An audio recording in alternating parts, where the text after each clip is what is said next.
diacre ou diaconesse, il doit être formé, être leader, président des femmes, président des hommes, président de la JAS. Vous devez être formé en réalité. Parce que vous êtes appelé à enseigner. Il ne faut pas aller dire de n'importe quoi à ceux que vous dirigez. Donc il faut que vous passez par des formations. C'est pourquoi vous allez voir que l'exemple d'Étienne et de Philippe que je viens de donner, ils n'étaient pas des gens au bas de l'échelle, mais c'était ceux qui étaient spirituellement matures, bien. Et l'Église même est d'accord que si ceux-ci seront là-bas, nous serons satisfaits. Et quand on les a proposés, les apôtres ont accepté, ils ont prié, les ont imposé les mains, les ont laissés. Ils ont œuvré, ils ont aussi pris la vie de ces responsables. Ne sont pas liés à leur capacité naturelle, leur intelligence ou leur éducation, mais à leur qualité morale et spirituelle, ainsi qu'à leur capacité d'enseigner. Celui qu'on peut choisir, on peut responsabiliser au sein de l'Église, on ne doit pas tenir compte de l'étude que la personne a faite. On ne doit pas tenir compte de son rang social. On ne doit pas tenir compte de son apparence. Mais le responsable, celui qu'on veut responsabiliser à l'Église, que ce soit au niveau des départements, comme au niveau du comité central, ne doit pas être n'importe qui. Parce que ce que le Seigneur demande à l'Église est tellement élevé.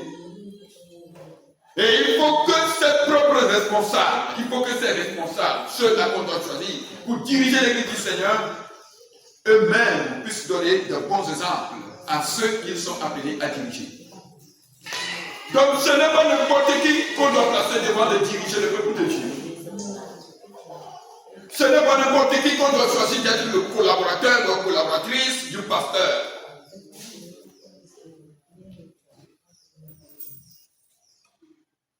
On doit voir le côté spirituel de la personne.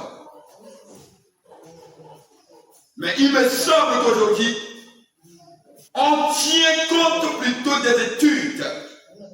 On tient compte du rang social de la personne. Et l'œuvre du Seigneur souffre. Au lieu de venir épauler, au lieu de venir soutenir, on vient vous critiquer. Au lieu de venir pour pousser le ministère, pour aller en avant, on vient vous freiner le ministère. Pour dire qu'il fait mal. Il ne dirige pas bien. Donc, celui qu'on doit responsabiliser, on avait touché à cette qualité-là le mercredi. Amen. J'ai posé une question. Que peut être le collaborateur ou bien la collaboratrice du pasteur? C'est qui? En cette réponse, ou bien à cette question, nous pouvons donner cette réponse en lisant ces passages suivants. 1 Pierre 5, 1 à 4.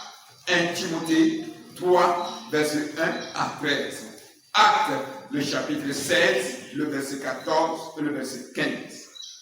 Lisez-moi d'abord Actes 16, verset 14 et 15.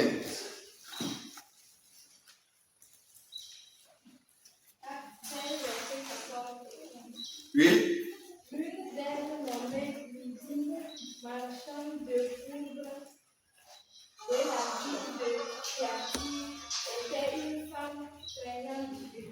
Et elle écoutait. Le Seigneur lui ouvrit le cœur pour qu'elle soit attentive à ce que disait Paul. Lorsqu'il était baptisé avec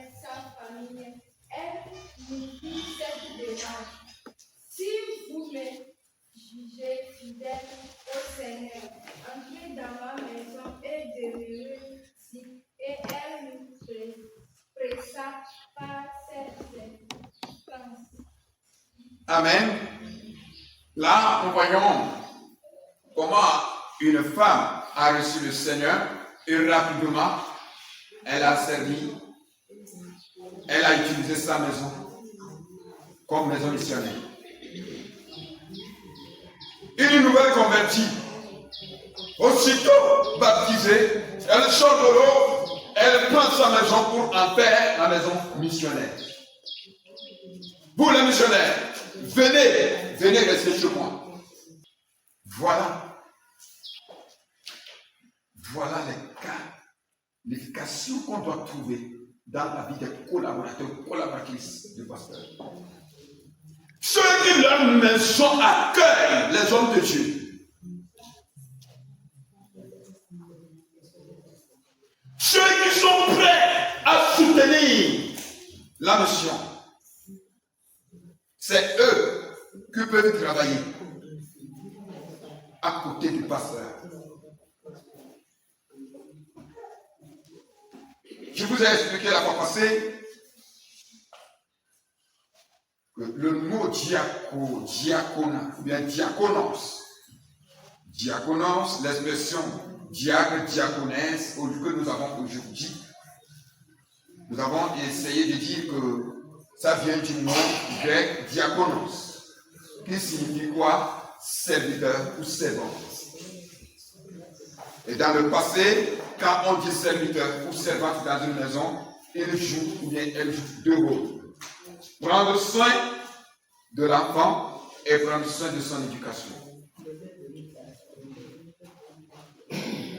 Alors, pour aller très vite, si aujourd'hui on appelle diacre ou diaconais, c'est de prendre soin de l'église, des besoins dans l'église et aussi de l'éducation.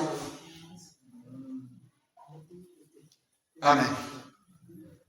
Si nous touchons Actes chapitre 8, le verset 26 jusqu'au verset 40, vous allez voir comment un diacre a œuvré dans l'église primitive. Je veux parler de Philippe. Philippe, quand on l'a choisi, la manière dont il a œuvré pour le Seigneur. Aussi, il y a aussi Étienne. Étienne aussi était diacre. Ça veut dire le Seigneur l'a tellement utilisé. Il a fait beaucoup de miracles. Et c'est à cause de ces miracles qu'il a été l'apôtre. La prédication de l'évangile, il a été l'apôtre. J'avais touché aussi la fois passée des exemples de Phobie. Dans Romains, le chapitre 16, le verset 1 et 2. C'est une femme.